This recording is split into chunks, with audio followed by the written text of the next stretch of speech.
শোষণ মুক্ত সমাজ চায়, দুঃশাসন মুক্ত সমাজ চায়, অনাচার মুক্ত সমাজ কি চায়? ধর্ষণ মুক্ত, খুন মুক্ত, গুম মুক্ত, অপহরণ মুক্ত, চুরি মুক্ত, ছিনতাই মুক্ত, চাঁদাবাজি মুক্ত, মাদক মুক্ত, ফেন্সিডিল মুক্ত, ইয়াবা মুক্ত। যদি একটা সমাজ গড়তে হয় সেই সমাজ অবশ্যই সাজাতে হবে আল কোরআনের আইন দিয়ে। বলেন ঠিক কিনা? 1952 সালের 21শে ফেব্রুয়ারি আমরা ভাষা পেয়েছিলাম, বুকের তাজা রক্ত ঢেলেছিলাম, পিচ ঢালা কালো পথ লাল করেছিল আমার দেশের সালাম, রফিক, শফিক, জব্বার, বরকত। তারা বুকের তাজা রক্ত ঢেলে প্রমাণ করেছিল এই বীর বাঙালি বুকের তাজা রক্ত ঢালতে জানে, পিচ ঢালা কালো পথ লাল করতে জানে, কিন্তু মায়ের ভাষার অধিকার পাকিস্তানি হানাদারদের কাছে ছেড়ে দিতে জানে না।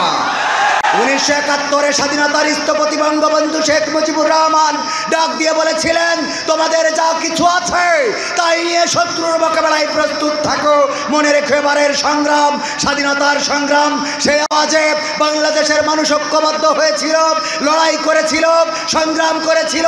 9 মাস লড়াই করে 30 লক্ষ শহীদের বিনিময়ে বুকের এক সাগর রক্ত ঢেলে 2 লক্ষ মা বোনের ইজ্জতের বিনিময়ে একটি লাল সবুজের স্বাধীন পতাকা এনে প্রমাণ করেছিল আমরা লাখে লাখে শহীদ হতে জানি, কিন্তু মানচিত্রের অধিকার ছেড়ে দিতে জানি না। সেই বীর বাঙালিকে আরেকবার জাগতে হবে, আরেকবার লড়াই করতে হবে, সংগ্রাম করতে হবে।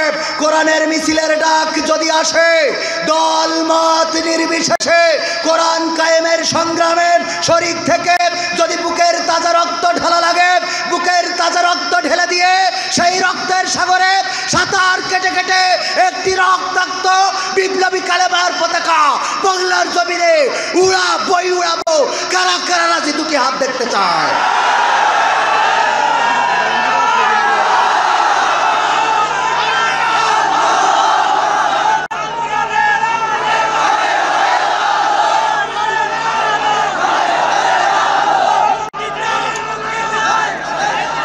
সম্মানিত ভাইরা, এই তাওহীদি জনতা জেগেছে।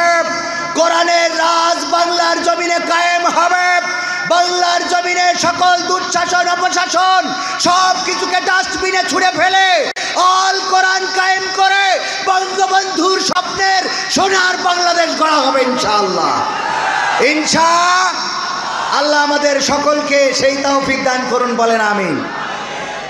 আর কথা বাড়াবো না, যতটুকু বেয়াদবি করেছি আল্লাহ যেন ক্ষমা করেন। ভুল কিছু বলে থাকলে সেটা আমার অযোগ্যতা, আমার মূর্খতা, আমার ব্যর্থতা। আল্লাহ যেন ক্ষমা করে দেন। ভালো কিছু বললে আল্লাহ তৌফিক দিয়েছেন। আছি শেষ পর্যন্ত আছি। আমি শায়েখের আলোচনা শুনবো, আমার শায়েখেরও আলোচনা শুনবো। আমরা কি শায়েখ বিরোধী? অনেকেই আমাদেরকে দাঁড় করাতে চায় আমরা শায়েখ বিরোধী। আমি বিশেষভাবে একটা গান 3-4 বছর আগে গেয়েছিলাম, সেটা নিয়ে যারা মনে করেন আমি গড় শায়েখ বিরোধী, গড় মাদানি বিরোধী, তা না। রফিকুল ইসলাম মাদানির পক্ষে কথা বলেছি না, বলি নাই?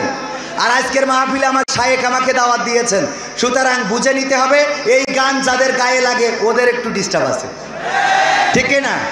আমরা ওই সব কিছু চাই না, আমরা ঐক্য চাই, ভ্রাতৃত্ব চাই, ভালোবাসা চাই। আরও একটা গান শুনতে চেয়েছেন, আর এখন না, যদি সুযোগ থাকে মুহতারামের পরে আবার না হয় আর এক গান মারা যাবে ইনশাআল্লাহ। আল্লাহ তৌফিক দান করুন। ওয়া আখিরি দাওয়ানা আলহামদুলিল্লাহ।